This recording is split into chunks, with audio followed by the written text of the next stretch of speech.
Well, hello, lovely listeners, and welcome viewers. Today I have the wonderful Matt Hoy. Matt has been involved, he's a soul after my own, I don't know what the word is going to say there, soul, but he's been involved with the music industry since the mid 90s. You've worked as a solo performer and a backing vocalist and a songwriter. You've worked with many artists, including Wet Wet Wet, Boy George, Gary Kemp, and you've toured and recorded with Ali Campbell's UB40 for 12 years. I went to see UB40 at Finsbury Park many, many, many years ago. They were absolutely awesome. And so your passion for music has never diminished over all that time. And as I was saying to you off camera, I'm a singer-songwriter. I've been in bands since the 90s as well, but not to your level of professionalism and stardom. You've also recorded two solo studio albums, and two songs from your most recent album, Strong, are being considered for Grammy nominations, which is amazing. So that's Wonderland and Strong. And your song Happy from your first album, Touch, received a World Songwriting Award. Well done. I have just been listening to them. They're great. And more recently, you've been actively seeking truth and justice because you were fired in 2021 for refusing something. And I think we all know what that might have been. And I actually serendipitously saw a video of yours on Facebook before I was introduced to you about Birmingham City Council, which again is very close to what I'm doing with my own battles. So welcome. Thank you so much for giving me your time today. It's amazing to have you. Thank you. What an intro. There's somebody else, to be fair. Well, Matt, I would love, and the viewers would love to know a bit of your backstory, and obviously any juicy stories that you can tell us about your time in the music industry, naming and shaming, any major stories or anything like that. But if you can't, don't worry about it. But I would love to know a bit more about the music side of things and how you got into it, actually, because obviously I was in a band in the 90s. We were going for it. We got spotted and then the drummer left, and you know what it's like. So I would love to know how it all came about for you. And then also, you know, that journey for you, but what also got you, and obviously it sounds like 2021 was quite a pivotal time for you. Were you already awake before that, or was that your sort of blowing up time, really? So over to you, my friend. Wow, where to begin? Well, I was born in Birmingham in the 70s, 1974, in Moseley, which is archetypally classed as the muso-y kind of creative, arty area of Birmingham. Moseley Shoals, great album. Exactly, that's exactly there. And a lot of UB40 at the time, the band that were formed in 1978, 79, they were from Borsall Heath, which is like the next district along, basically. But I've always been into music. I was one of those kids, like from the age of 3, that would go around relatives' houses, and my mum had one of those portable record players that it didn't matter what the record was. Obviously, at that age, I didn't understand who different artists were, blah, blah, blah. But I just adored music, and it kind of succumbed me, music did. And I was always there playing records, whether at home or at family houses. And then it just progressed. And as I got older, it was just the main thing. What do you want to do when you leave school? And obviously, like all people that we know now are truthers, there's a reason that we failed in school, is because we knew what we were being taught was a load of shite. So I was just always in the clouds of music constantly. And when people asked me what I wanted to do for a living, I was always like, I want to be a singer, I want to be a pop star, I want to do all that kind of stuff. And I just got laughed at, I mean, which you would, in the mid 80s in Birmingham, in England, if you people are like, yeah, right, okay. But I didn't care about the people making fun of me at that time. I just knew what I loved it so much. It was just, I lived and breathed music, and to me, during that period in time being in Birmingham, it was I mean, UB40, that at that point they had a studio in Birmingham as well. They were like the Beatles of Birmingham, because they were huge. I mean, they known globally, UB40. So it was unreal to literally have where you would gig in Birmingham, which was like the Irish Centre and Digbeth. That's where all the Spit and Sawdust pubs were that started doing live music. That was the area where UB40 had their studio as well. So it was kind of like you'd be on your way to a gig and then you'd see Depp International, the recording, you'd be like one day and you'd see all the flash cars out the front, and that was what you aspired to, and it was fantastic. But yeah, so I just went from band to band, rehearsal room to rehearsal room, answering ads. We want a singer, we need a singer for a Motown band, or blah, blah, blah. But I just thought, if I want to do it for real, I'm never going to get anywhere doing covers or being in a soul band or a Motown band or anything like that. I've got to start being creative and be with other creative musicians. So that's what I did, and we put about, it was in many bands trying to get somewhere with it. Most of them failed. And then we got a development deal, the band that I was in at the time, with Sony Riverhorse. They were a subsidiary of Sony Records, and they were like a pop label. We signed to those. There was a bit of a kerfuffle with the band. Some wanted to do it, some didn't.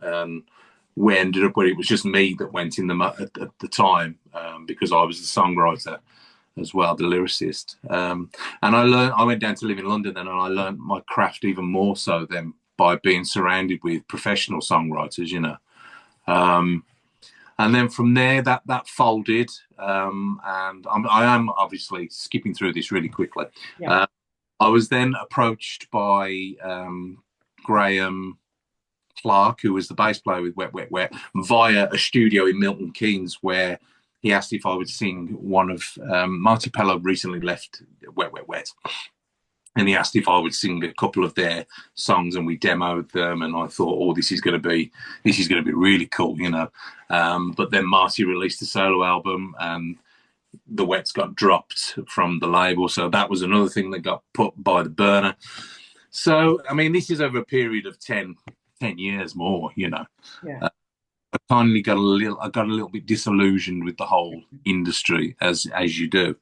So I turned to more the creative side, which was the songwriting. And just thought, you know what, I'm just going to I like performing, I like getting out there and being a part of a live show. So I'm just going to do session singing. So I put myself out there as a backing vocalist, as a session singer, and also to do commercials and all that kind of stuff. And I work with some wonderful people. I work with Boy George. I actually worked with Ali Campbell. It was a one-off. I was actually with Ali from UB40 at the time, and he turned up at a show, and his backing vocalist hadn't turned up, and he went, "Do you know these songs?" And he was doing 2 or 3 from Spandau Ballet, and I was like, "Oh God, who doesn't?" So that was luck, really. I just jumped on it and helped him out with that one. But yeah, then I spent 13 years with Ali Campbell's, his fraction of UB40, and that was incredible, to kind of reach that pinnacle from being the boy in Digbeth, Birmingham, one day, you know, going, "Oh, that's going to be me," to actually being on the road with the lead singer himself and some of the original band, and touring the world for 12 years, you know, touring America, touring Australia, Canada, South America, just the whole world. It was just absolutely incredible. So yeah, I felt very lucky to have been in that position, and to stand on a stage in front of 100,000 people and sing Red Red Wine with Ali, the original voice, and seeing that response, you know, all over the world, thinking, my God, these people, even in the South Pacific, people know the words to Red Red Wine, and Can't Help Falling in Love, and, you know, Impossible Love, and it was sublime, you know. What's Ali like? At the beginning, he kind of went through. It was like a formula of personality, because in the beginning he was very accepting of a lot of things, because he'd left the original lineup, so he just wanted either his solo career or the fraction of UB40 that he had in mind at the time to work. So he was quite amenable to everything. As time went on, he became, we were like best buds at one point, but then Astro came from the original lineup back into his, and then it distanced itself a little bit between the band, and we all went off in different pockets. And then in the end, just before I left, it went to just Ali and Astro, really, and Mickey Virtue, who was part of the original, like, he'd already left. So it wasn't as fun towards the end as it was in the beginning, you know, because it was like being in a new band and we were out there conquering, because he went from small theatres and built it all back up. And then when Astro came back in, it kind of went from theatres to the arenas again, and back into stadiums even. So it was phenomenal. But then that's when it came to the point where in 2021, I was faced with the dilemma of choosing to have either a music career or a jibby jabby or whatever we call it. Who was making you do that then? I would have said it was a combination of the artist himself and the management company. It was that same old. I suppose you remember. You mean back in the time, people had it because I want to keep my job, or I've had it so I can go on holiday. It was literally that conversation. You know, if you want to carry on touring with the band, you've got to have this. And I'm like, well, really? I don't really have to. It's not being tested. It's not, you know, none of, you know, we don't really know what's involved with it or what's in it. And prior to that as well, I have a condition called atrial fibrillation. It's very much under control. It's not serious. But there was at one point I had a thing called a cardioversion, which is it's an electric shock treatment that shocks you back into rhythm. And the consultant, God bless you, he recommended to me that the cardiologist that I have the flu jab after I'd had this cardioversion because I was deemed vulnerable. So stupidly, I did. And then within, I'd say 5 or 6 hours, I got home and I was taking a shower and I felt this discomfort under my armpit, and I had like a lump of swelling the size of like half a tennis ball in my lymph gland. And it was really painful. And I said to my other half, I said, look, this is really bad. We need to get this checked out. So she said, well, you've had loads of vaccines, which I had. I was in a touring band and vaccines were part of the course. You know, if you go to Africa and you have to have yellow fever and blah, blah, blah. So she said, you've had them before, and I had a little bit of a reaction. Completely naive to these things at the time. Just see how it goes. It may settle down and you'll be all right. But within, I'd say 3 or 4 hours, it started to subside. But with the subsidence, it threw my heart back out of rhythm again. So it was at that point I knew that whatever it was, where it came from, the SARS thing, it was the same as the flu jibby jab, and there was no way I was going to put that inside me, you know. And that's. Do you think that flu one had something else in it to give you that reaction? You know, like you were duped into. Maybe I don't know. I really don't know. I mean, stupidly, I'd never had that before, the flu jab. You know what I mean? It was something that I always like, well, really? It's like you've got to have it every year. You know, I mean, it went over my head. I stupidly had it without thinking. So there was no way I was ever going to make that mistake again with another vaccine. And it was, yeah, it was something like I felt like I'd been held at gunpoint, really. It's like, you know, you can carry on with your life that you've had for, you know, nearly 30 years. This is the way you work. This is the way you earn a living. By somebody going, well, it's all going to come crashing down unless you have this jibber thing. And I was just like, I think it was the threat more than anything of people threatening me with it that made me even more dubious about it. And then I noticed every single member of the band had it. And I was obviously out of the picture then. But their first gig they had back after all the lockdowns was in Leeds. And I remember it was at Leeds Millennium Square. And they had to cancel it because 2 of the band members tested positive for COVID. Whatever. So it kind of just went, oh, well, that's, you know, obviously the jib ain't working then, you know. So that was the irony behind it all. And then it just got a bit nasty after that, you know, because I felt hurt that, you know, and since that point, certain members of the band, you know, they've not been well, and members of the other UB40, they've not been well, and people that I know outside of music, all the people I know that have had it, none of them are well, you know. There's either something niggling or something serious, but there's not one of them that I can say that hasn't had or been touched by it. It's terrible. Yeah, I agree. Um, so at that point, obviously you chose not to, and then you weren't welcome to continue in that vein that you were in. Were you already awake, for want of a better phrase, at that point? Had you already started to question things, or was this your sort of rude awakening? I think it was my listen to yourself awakening, because all through my life I've always questioned everything. Excuse me. I've always been that type of person. Well, why would you do it like that when it's much simpler to just do it like this? And why are you saying that? It's completely fraud. I can tell you that you're lying. I've always been that person, that gets on people's nerves because I question everything. Yeah. So the awakening for this literally was, I think you really need to start listening to your gut and trusting your gut.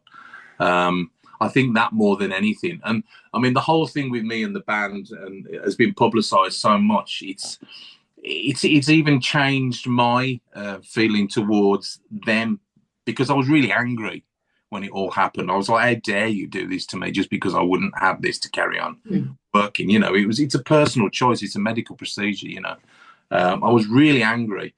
But now I've calmed down a lot, and I can see the wood for the trees.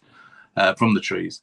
And I understand that in that position, certain people, I mean, it's a horrible paraphrase to call it, but some people are sheep and some people are tinfoil hats or whatever they call them.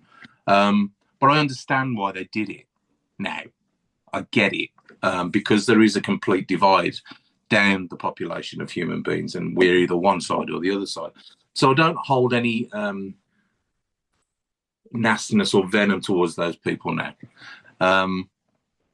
but it's still something now for me that I feel that we have to find a different approach to waking people up, because there's so many people still asleep that are completely unaware of what's happened and what they've tried to do to us. They just think, oh well, everything's back to normal now, what's your problem? COVID's gone, we got it under control, we got the vax, the lockdowns works, we're back at work, everything's rocking. It's really not. It's even worse than it was before. It's like, but people can't see it. So I feel, after losing everything financially and work-wise, some people say things happen for a reason, but I feel duty bound to wake people up and help people and try to expose them to things that they haven't seen, and shock them in a way where it terrifies them sometimes, but also do it through comedy where they would never normally venture into that conversation. But they go, "You're joking, don't be silly." I go, "Yeah, read that." And they go, "Wow." It's that process of trying to, enlighten, I suppose. So from your experience in being really angry, was that when you started to go down a few rabbit holes and realized other things that have been going on? I mean, I don't know how far and wide you've gone in terms of what you look at, your research, but I know obviously you are challenging Birmingham Council right now. Yeah. So how did you go from being really pissed off because you lost your career to then all of a sudden now taking on Birmingham Council?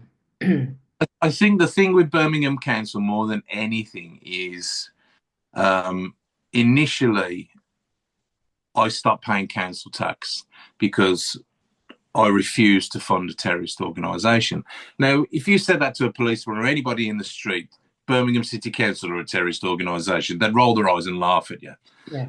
When you know it's the truth, it kind of sticks in your side a bit. So that was the initial bite at this evil apple. And then it was the fact that I would try to correspond with Birmingham City Council and make them aware of my concerns. And they just weren't interested. They weren't listening. I sent tens of letters and detailing what my concerns were. And every time I got a response, which was very minimal, it was, we acknowledge that you have an opinion. However, they never addressed the opinion. It was just they acknowledged that I had one. And then it was like, send us your money. Otherwise, we're going to do this, we're going to do that. And this, you've got to pay, this is law, blah, blah, blah.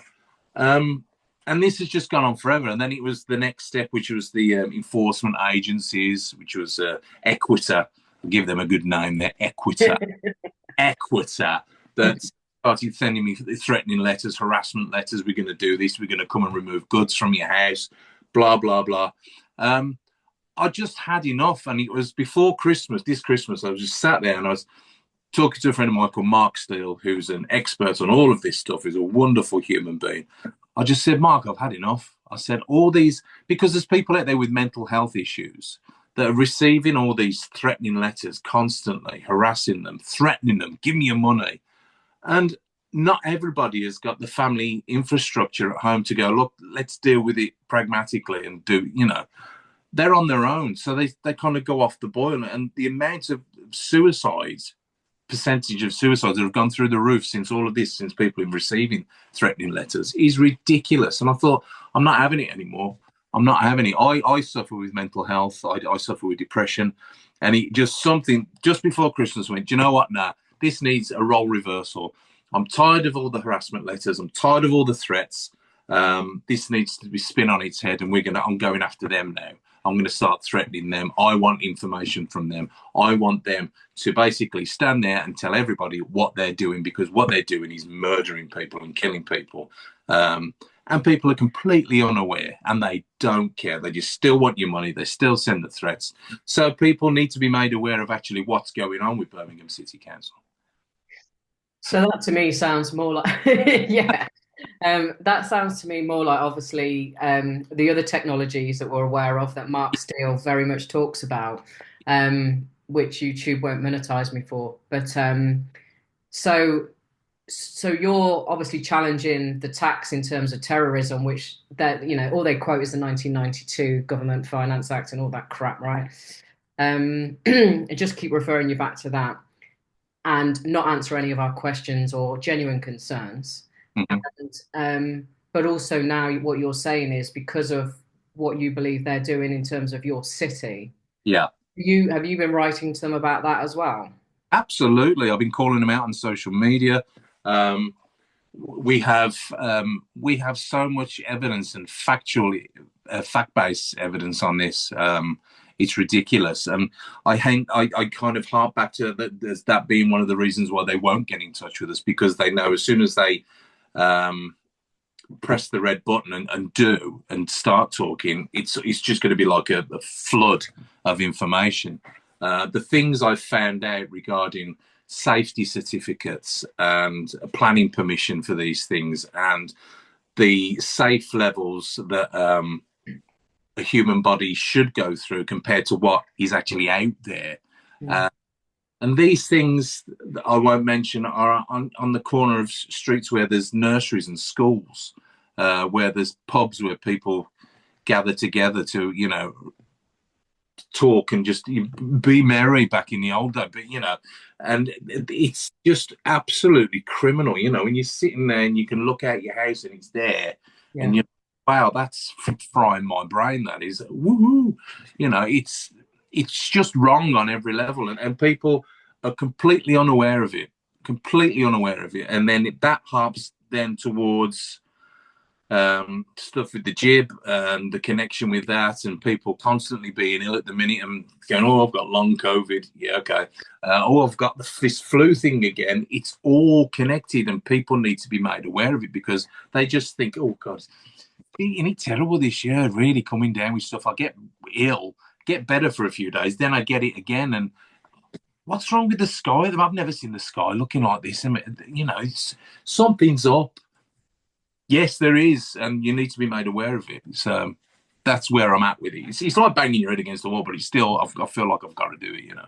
It is, and the journey I've been on. So it was 2020 when it all kicked off, where really I got blown wide open. I've always been a challenger and all of that, but in terms of all the rabbit holes I went down, that was 2020. And an ex-partner of mine basically said to me, you may as well just stand on a street corner with your megaphone for as much good as you're doing in terms of, you know, what you're trying to say. Yeah. And he was partly right. Now, I would argue with him and say, well, if it weren't for me, you'd have had it. You're welcome. Yeah.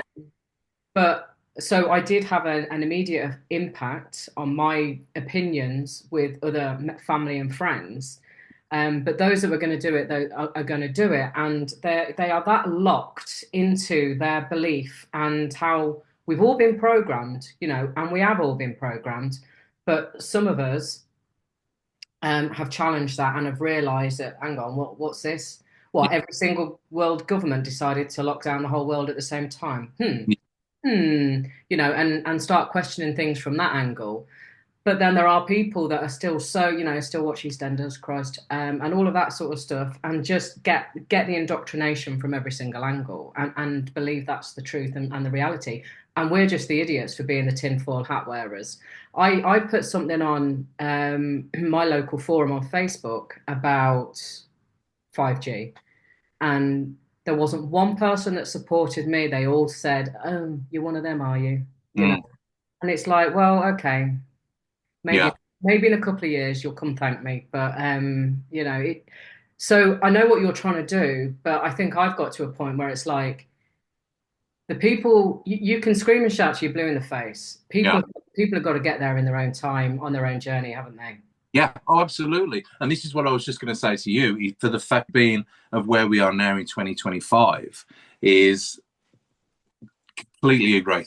3 years ago, if I'd have put a post on Twitter or whatever it is regarding 5G and the effects it has on the human body, it would have been like tumbleweed, absolute tumbleweed. People have gone, yeah, I've got great reception on my phone now, so I think I'll live.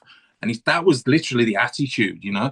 Now, it's that what you've just said. People have to wake up on their own, in their own time, and that's what the last 3 years have done.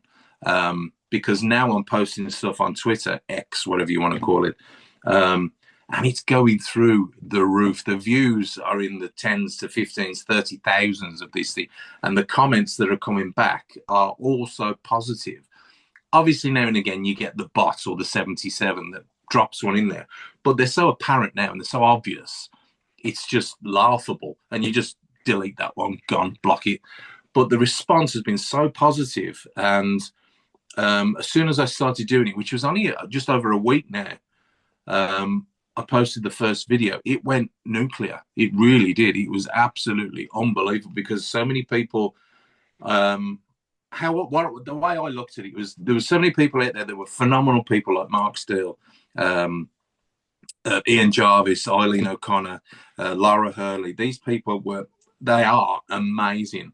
But the stuff that they were putting out was so technically minded, and the background of it was so like technical jargon. Yeah.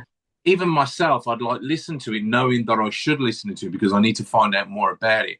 I'd turn off literally after 10, 15 seconds because I just didn't understand it. Yeah. And it's the same with the posts. You could have, you know, paragraph after paragraph of all the factual information of what it does and what it causes, blah, blah, blah. But I couldn't be bothered to read it. It was just too much.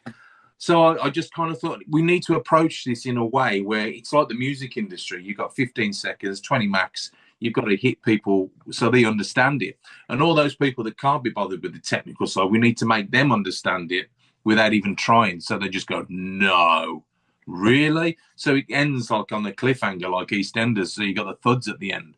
Do you know, blah, blah, blah, blah, blah. Do. That's how we get them in the end, you know, and it's starting to work. We've been doing videos for like 30 seconds, 40 seconds, and the response is they can't keep up with it. When are you going to do another one? But what about this? What about, they're asking questions as well. Well, if this is the case, blah, blah, blah, what about so-and-so? Never had that before. It was just like tumbleweed, as I said, you know. So how many followers have you got on X? Because X is something that I know our people sit, and I've just not really done much with it. So have you got a decent following anyway? I think I'm up to about 32,000 nearly. Pretty good, yeah. So and also we've luckily been in the entertainment side of things as well. I've still got friends from that genre, and I've got friends that have got far more followers than I have that are truthers as well. so they can repost as well. So the reach is actually in the millions, which is why it's spanning so well at the minute. I was literally blown away. I was so pleased by it. But we got people, I won't name names, but in soap operas currently in mainstream media retweeting stuff about 5G and the shock fraudulent behaviour that Birmingham City Council are up to, and that's gone out there and had nearly 30,000 views on just one. So people are going, really? So what else are they up to? I didn't know anything about this. I'm going to keep an eye on this thread here so we can keep up to date with all the ins and outs of what's going on with Birmingham City Council and what they've been up to. So I'm loving it. I'm loving it at the minute. So what's the latest with the council in terms of, I presume they've got people watching you on X and wherever else you're posting? They've got it because I'm tagging them in it as well. So I'm tagging Birmingham City Council. And I think the last one I tagged in John Cotton, who is Birmingham City, the leader of Birmingham City Council. But as you would expect, I have had absolutely zilch of a response, absolutely nothing. So I want to build it and to the point where they have to respond, because the more I do this, and it's not just me. I'm the one, the face of it on there, but I've got a team of wonderful people that are providing me with all the information and, the technical jargon and what we need to approach, and we need to kind of get on this subject now and then move it to that. The people I've got, I'm just going to say thank you to them now while I'm here. Mark Steele, Graham Steele, Ian Jarvis, Eileen O'Connor, Laura Hurley, yourself, Mel. All this information's going out and they're not saying anything. They're dead quiet. As I've said about other people before, you're going to get those, what they call them, the sheep, rolling their eyes, being, oh, they're trying to kill us, are they? Yeah, okay. I'm past them now. I just really don't care, because if we can get to the point where we can expose them, then we will do. If we can get to the point where it goes to court and we can provide with a jury factually based evidence that we have already. And the longer they leave it, ironically, it's getting worse for them, because the more evidence we're getting every day, something, even if it's small, something new comes in, and it's just added to the list of stuff, and it's mind blowing. It really is. So the longer they leave it, the worse it's looking for Birmingham City Council, because people are on social media going, well, if they're not hiding anything, why don't they just reply and just stop this in its tracks? They can't, and they won't, because they can't. Yeah. Yeah, it's too much of a, obviously, money earner, and they are, well, I've not been in their offices, but I assume, they've been locked down with, you will do this and sign here, please, and keep going regardless. What are you, so obviously you're getting the information out there for people to listen to and to start thinking for themselves. Yeah. Are you encouraging people to start writing to the council? I think it would always be beneficial for people to more to know their own rights than to actually just send these letters out just because somebody else has done and go, well, I'm going to do that. I think you need to know your rights within law as well, because you don't want to put yourself on the step where you can get yourself into trouble, or, but I do believe that people should be questioning it, because at the end of the day, if you live in Birmingham and these things are on every street corner, and you've got kids, it's affecting you and your kids, more importantly. And this is a generational thing. It's just, kids, grandkids, and these people do not care. And as we've said before, it's not just the radiation that's being emitted by these things. It's all linked. It's all linked to the chemtrails that are in the sky. It's linked to the jab, or whatever you want to call it, that's been put in people's arms over the last 3 to 4 years. It's all linked.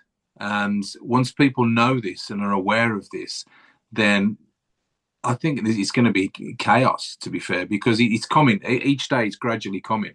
And even with, people going on about Donald Trump, I was just about to ask you about him, actually. Yeah, I mean, it's an end. You're never going to get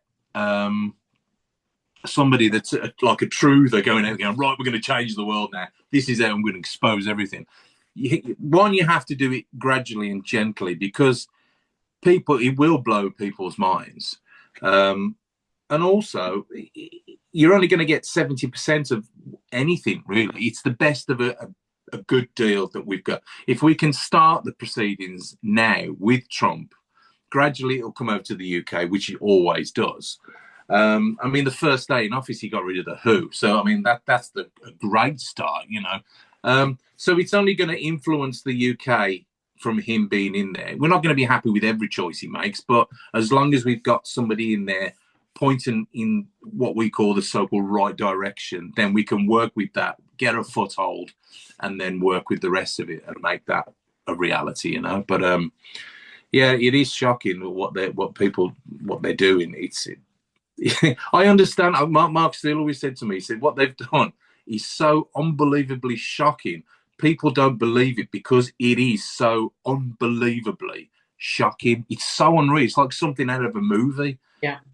And that's why people don't get it. So I understand, you know, I understand the eye rolling, the old changing the subject. Oh, yeah, trying to kill, yeah, of course, yeah, whatever. Anyway, I get it. I really do get it. But I'm past trying to convince people now. And this is going back to your point where when this all first started and there was boots on the street doing the marches and all that that was great then. It's worn itself out, in my opinion, there. You can have as many people stood outside Parliament Square, marching the streets of London. Now it doesn't really matter. It doesn't really do anything. People kind of goes that you've got to start coming at them from the inside now. You've got to start, like when you say, stop paying your taxes then. Stop paying your council tax. That's going to hurt them more than going on a march because that's where they're getting their funding from. If everybody went, well, I don't agree, I don't consent to this anymore, I'm not paying it, they would be screwed, absolutely screwed, because without us, there is no them. And once people realise that, then the stronger position we'll all be in. Yeah, I agree. It's just how do we get more and more people to lose the fear and do it anyway? Because it is scary. You know, when I started this, I started doing the letters and everything back in 2021. And like you, got very little back, Yeah. got ignored, real concerns not being answered, and I stopped paying as well. I've got myself into a situation which a lot of people know now, stuck it on TikTok, and they put me bankrupt back in August last year, which I'm obviously appealing and fighting against, and I'm very confident I will get it annulled because the whole thing's just one big sham. What would you suggest for people that are listening, you know, wherever they are on their journey? How do we get people to go, do you know what, excuse my French, fuck the council tax. It's not mandatory. Mandatory is a bullshit word anyway. It's always been voluntary. Not that we know that, not that we're told that. We're not told anything that educates us properly. And when you go down the rabbit holes that we've been down, you start to understand that more and more. And so what would you suggest that people do to help them lose the fear and challenge it? Because, you know, what I'm going through, I keep getting told, oh, Mel, you're so strong, you know, you're such a warrior, you're such this, you're such that. And yeah, I do have that in me. I have my bad days. Jesus Christ, you know, and I'm like, you know, doubting the whole thing. And it's not an easy road. Now, really. maybe the people like us that are doing it now, it will crumble. You know, because when more and more people jump in, just at the early stages, at that point, it's enough to take it down or to change it. But I don't know. What's your thoughts? What would you suggest for people? I mean, this is good in a sense, the way we're talking to each other, because this is in a way is like a therapy session as well, because you're reassuring the other person. And like you said, you do have those days where you question what you're doing, and you know, am I doing the right thing here? You know, I could so much easily have a stress-free life, and if I didn't. But I tell you what it was with me, the journey, and I promise you this is the truth, because there's nobody worse at this kind of thing than me, and that's the truth. So if it worked for me, it'll work for you, for anybody who's listening to this. When I first started doing this, I was so angry, so pissed off with it all. If somebody had said to me, stop paying your council tax, that funds them and that'll help you in your, I would have just done it. You don't pay your council tax because, right, I'll stop paying my council. You don't pay your electric bills. You don't pay, because, blah, blah. Right, I'm not paying that then either. You don't pay your TV, I don't pay TV. That was me at the beginning, and I had sleepless nights because I'd do it out of a fit of rage, and then I'd be lying in bed at 3:30, 4 o'clock in the morning going, shit, did I do the right thing? Oh my God, no, I really need to reconsider this. But then the morning would come and I'd go, what was you talking about, you fool? And everything would be fine again then. I'd have a word with myself. But over the years, the one thing I will say with all of this that made it easier is knowledge. Yeah. Knowledge prevents fear, and research of that knowledge prevents fear. Because if you understand and you know categorically that what you're doing is right and they're fraudulent and they're wrong, it helps you sleep at night. So anybody just go, right, well, I'm not paying it without researching it or having any knowledge on it, then that's when you get the cold sweats in the middle of the night because you think, well, am I doing the right thing? But if you research it and you understand as to why, and you have the law behind you, then the stress, it just evaporates.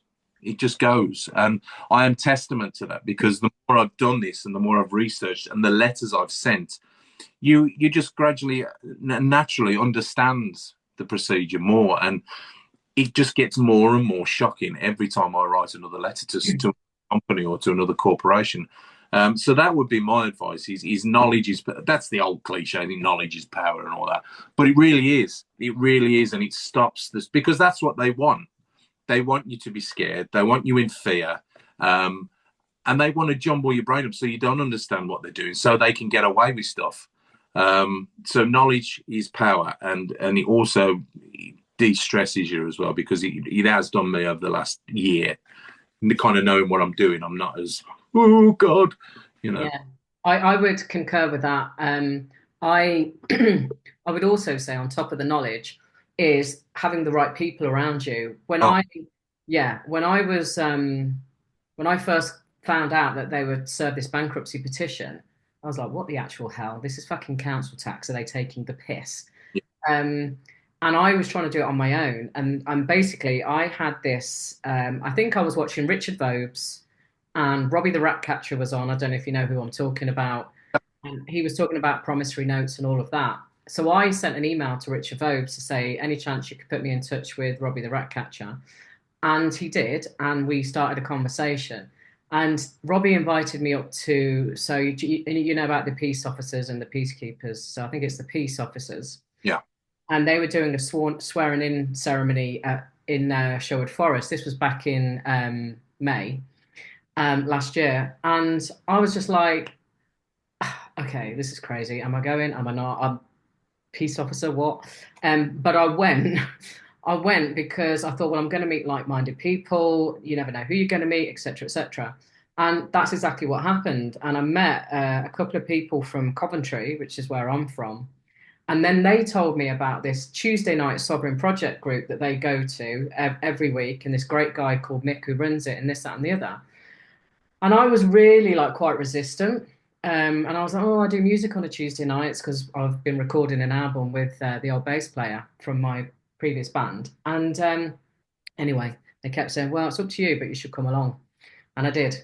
And it's the best thing I ever did, because now, I've had, I can't tell you how much help and support and help with notices, help with letters, help with court documents. And then that leads to meeting someone else, and that leads to meeting somebody else. And you've got all of this stuff coming in, and it can be overwhelming.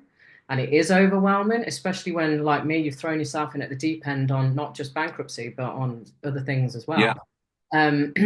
But having those people that are maybe a couple of steps ahead of you and can point you in the right directions, and can hold your hand sometimes as well, which we need, don't we? Yeah. Well, yeah, 1,000,000%. And the thing with me, I'm a singer, I'm a songwriter. I don't know the ins and outs of radiation and military grade weapons systems and exactly kind of stuff, and what gigahertz and what blah. I don't know any of that, but I'm pissed off with all of it. And I know it's killing people. So to have those people that do know exactly what's going on, going, no, that's what you need to say there. That's what that needs to happen. And, you know, it is phenomenal. And it's like you say, it's therapy. It really is therapy, because when you're surrounded by people, I mean, I would say it's getting a lot better. I'd say we're say 60-40 at the minute, but it used to be, I'd say 15 to 20% of us and 80% of the rest of the world. So we were kind of banging our head against the wall constantly. To walk into a room that is just full of your people, so you could, it's like a pressure cooker. It's like somebody turns the lid and you go, oh, Oh, you're we can talk freely, can oh, we? laugh and roll your eyes, and oh, you get it as well. Oh, you know, and it is. It's like an AA meeting. Yeah. Yeah, I concur. Yeah, absolutely. Oh my God, yeah. Totally, absolutely, totally. Okay, so you've got your megaphone on X and anywhere else that you're putting it, Yeah. and people are joining the conversation, they're sharing it, it's going viral, it's getting bigger, it's getting bigger. So I don't think I'm following you yet, Matt, on X, so I need to sort that out, and I need to start sharing your stuff as well. What would you suggest for people to do if people are watching and listening now and thinking, oh God, I know there's crap going on, but I just don't know what to do. I don't know where to start. What would you suggest? I think as an easy icebreaker, it's just, you don't have to follow me. Just come and look at the stuff that I'm putting out there, the videos. Yeah. And obviously some of the videos that I've put out there, there's links attached to them, so you can click on it or lead you to other people talking about similar things. And if you are interested in it, then I would suggest that's the thing to do, because a lot of people do think what I said earlier, because it's such a huge thing and so unbelievable. People kind of go, well, yeah, okay, and then they turn off. But it really is a thing, and it really is happening, and it's your life, it's your future. That's all I will say. It's your life, it's your future, and it's your kids' future, your family. And if you can be the one that prevents this, stops this, it's not hard to do. It's just reading and listening to the truth, and it will help you so much, because like we've said, the like-minded people that we know, I get disillusioned. I question everything I'm doing, and then I sit down and listen to Mark Steele talk, or I'll listen to Ian Jarvis talk about something, and it's like, God, we really need to get this out there, because it's criminal. It's like the Third World War that we're in, and nobody even knows or understands, you know, other than people, like-minded people like us. And that's it, really. Just, you know, just break into it gently. You don't have to go in deep, because that's when people lose interest and people go, oh, it's too much for me. I can't be. Oh, no, it's too much. It's scary. I don't want to. Don't go in deep. Just gradually feed yourself in slowly. You know, just listen to one of the videos. There's one I put on recently, a couple of days ago. And it was literally, I was walking down a country lane getting some exercise, and I just had a thought that I would tell people about the safety certificates that Birmingham City Council's planning department are accepting, and they're accepting them from a company that was dissolved in 2015. Now, this company that has applied for the planning permission, the safety certificate, the company, they're not even registered with Companies House, and they're providing safety certificates for these 5G masts or whatever, you know, to a company, a corporation, Birmingham City Council, and they're accepting them, and they're still putting them on the sides of these structures as a notice to people. Go, oh yeah, there's a safety certificate. It's from a company that doesn't exist, and a previous company that used the same name that was dissolved 10 years ago. 10 years ago. So it's all fake, it's all fraud, and nobody's questioning this. So that's a starter. So if you were just anybody who they kind of go, oh, that's interesting, I'd like to know. There you go. Birmingham City Council are using fake, fraudulent safety certificates on the 5G masts. Now, all you're going to do is ask yourself one question: why? And how are they getting away with it? Yeah, if I was a conspiracy theorist, I might think that they're doing that because then there's no comeback on any company at some point in the future, because they don't exist. Yeah, exactly. Maybe. when you've got a company that's not registered with Companies House, how can they provide adequate safety certificates for something, you know, that's as detrimental to people's health that, you know, are on every street corner, every school, nursery, pub, shops, shopping centres, petrol stations. It's just And there's no human being to be accountable.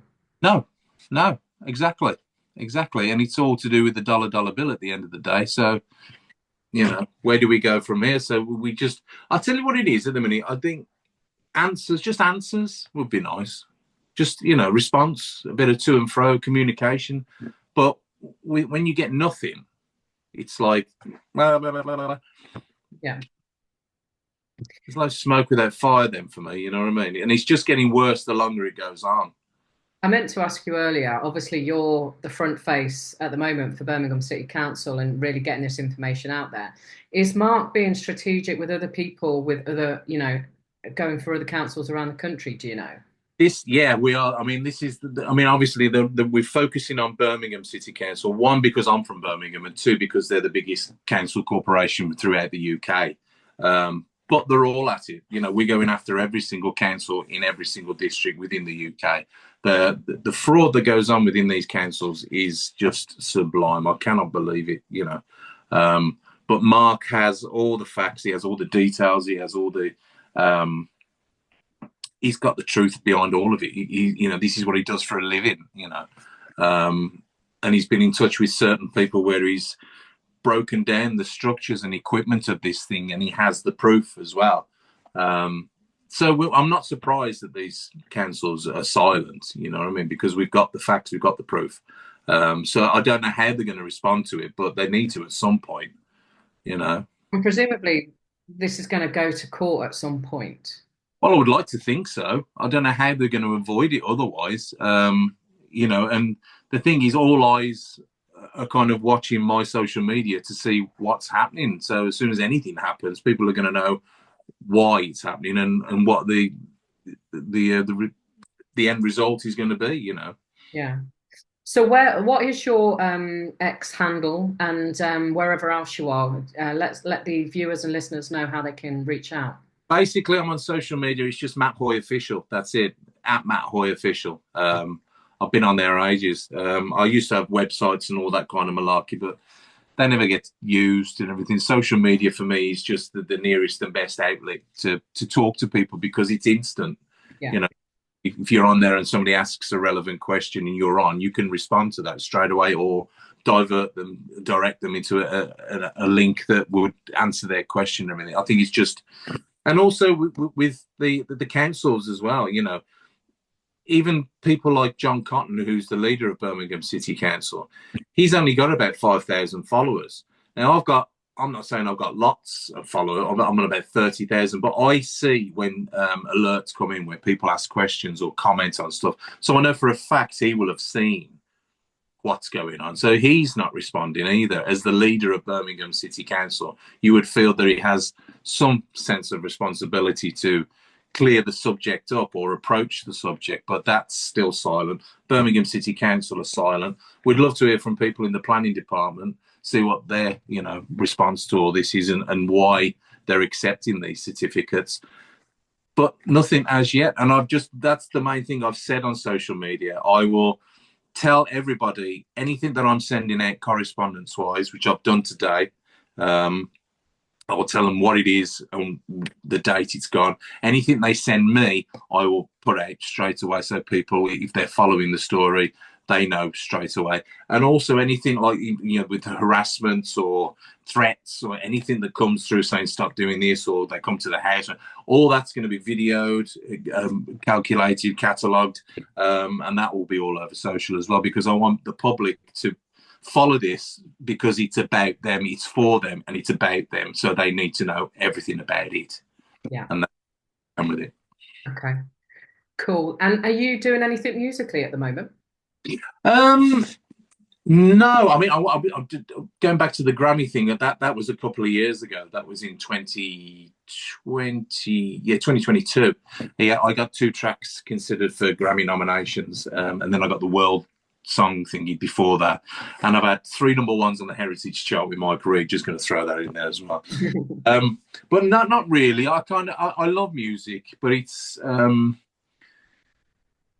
of left a bit of a bad taste in my mouth for a while. It's an outlet to go to turn off, and I kind of do link some festivals with talking and doing a bit of music as well, just to lighten the mood a bit, because we all need to, turn off sometimes and just take a breath and just recalibrate. That's because if you constantly you damage, it's not good for your brain, it's not good for your health, your mental health. So I think sometimes when we have these festivals, I mean, some of them I've been to are so lovely, but even that sometimes leaves a bad taste in your mouth, because one of the ones I did in Leicester last year, there was an attempt on my life when I was going home after one of those. Do you know what I mean? Because I'm outspoken, and I was trying to run us off the road and smashed all the car in.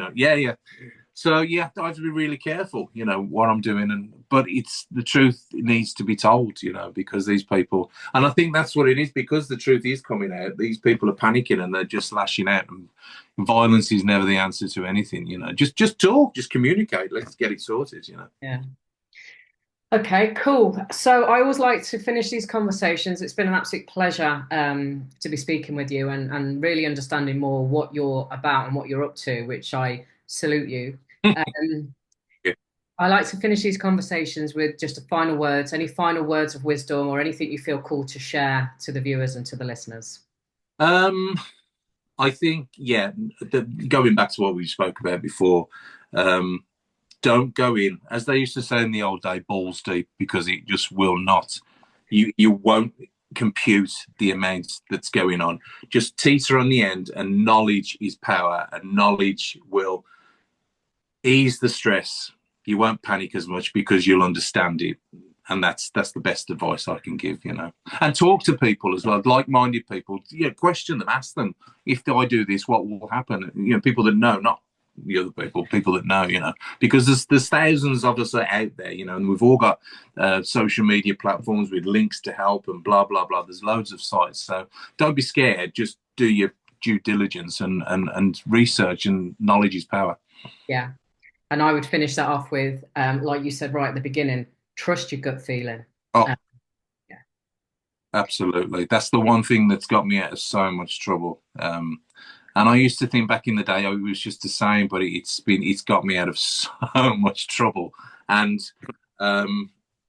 it's helping with this now, because as soon as anything comes up that's a red flag, it's there. Do you know what I mean? It's like, oh, that doesn't sound right. And if you trust it, it'll do you well. Yeah, absolutely. Well, thank you again, Matt. It's been an absolute pleasure. My pleasure. Thank you, Bob. I wish you all the best on your journey, and obviously if I can help and support in any way, I will. And I'm now in touch with Mark as well. So who knows where my journey will go next. Fabulous. Well, thank you for all your help and all the stuff that you've done as well. It's a pleasure to be on here. Thanks for asking me on, Mel. You're welcome. Thank you.